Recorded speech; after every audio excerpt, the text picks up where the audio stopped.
I first became involved in caring for animals. First of all, I was raised with them. But in 2004, I saw a little dog get hit by a car, and the people kept going.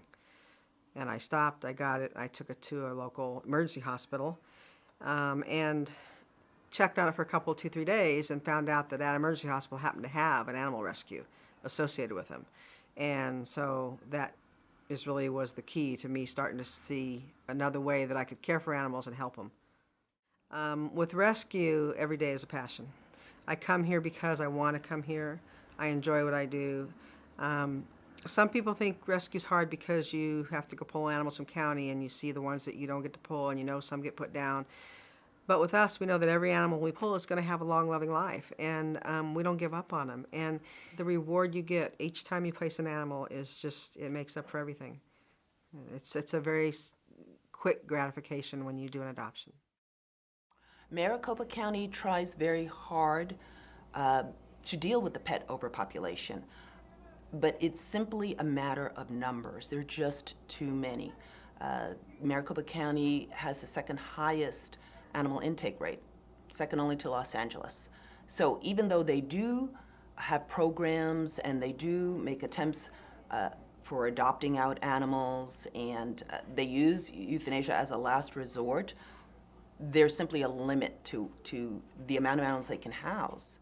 And Home for Good began with a conversation at a poolside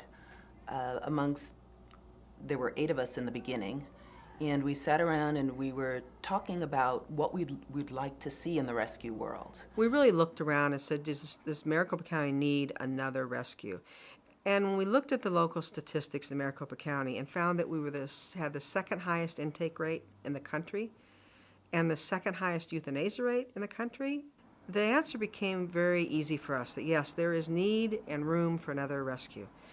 You know, when we see that in Maricopa County alone, there's 100 animals being put down every day, it's just so depressing, you know, and to think that you have the desire and the means to help, the question was easy. You have to help.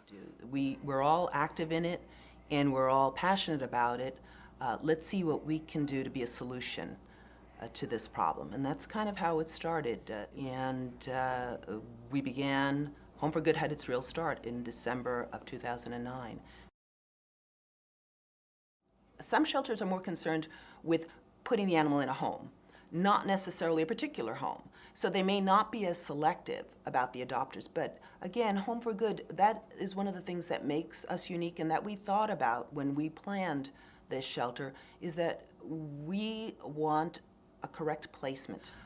So we are very careful in our placement. So our numbers may not be as aggressive as some other rescues, but we pride ourselves in that the animals that we place have their forever home. There's a sense of family almost at Home for Good, where the volunteers are always concerned with the animals. They want to know where everyone has, where has that dog gone? Who has this cat? And we keep a dialogue with the adopters and with the volunteers. They're very involved in where they place the doggies. Like I said, it's not just finding a place to put the dog. They're very concerned about who they put the dog with, and that it's a match. The difference between Home for Good and going just anywhere else is they are very honest and very dedicated, and they are very sincere in their mission to put the right dogs with the right people. I think that makes a big difference. They went into it with a very ideal sense of what a rescue should be. It should be a place of safety. It should be a place of health and happiness for the dogs. It should be a safe place for a person to come and adopt a dog. They are very discerning about making the right match and making sure that the dog is in a forever home once it is adopted.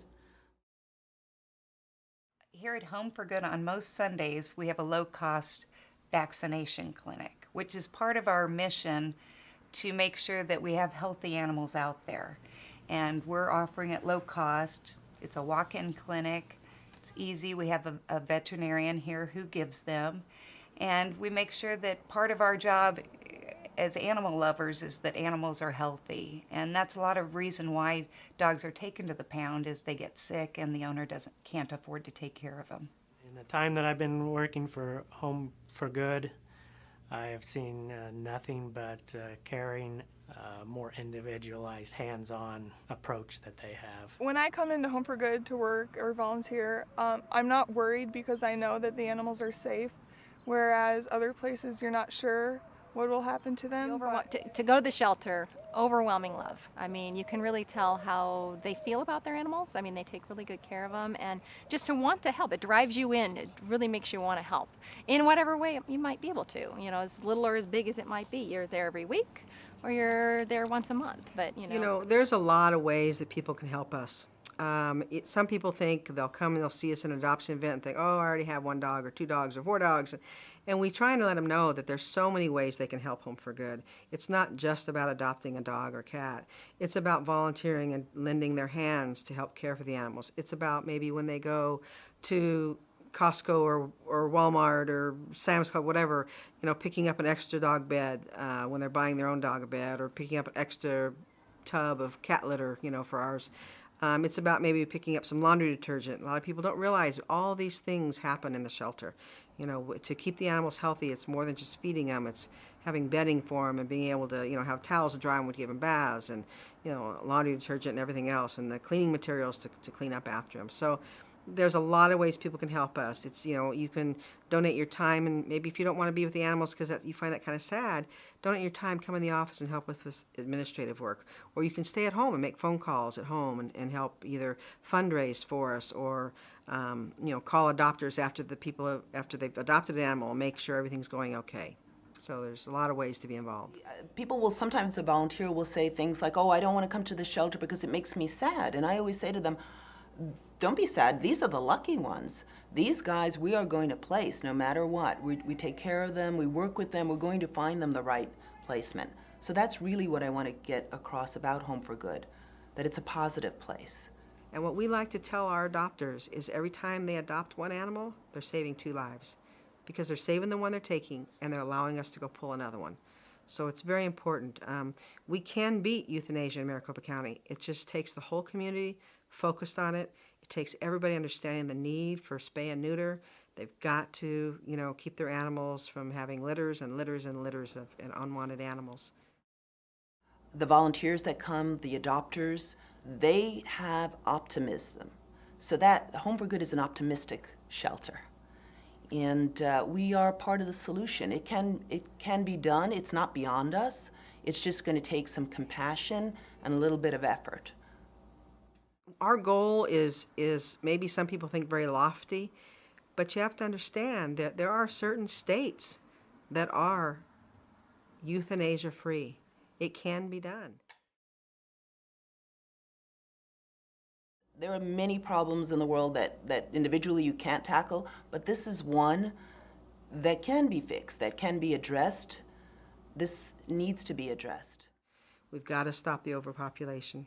And there's a lot of loving homes out there just waiting for loving companions. Each and every one of these dogs deserves a loving home. They're not broken, and they deserve, you know, a home and to be happy and a couch to sleep on every day.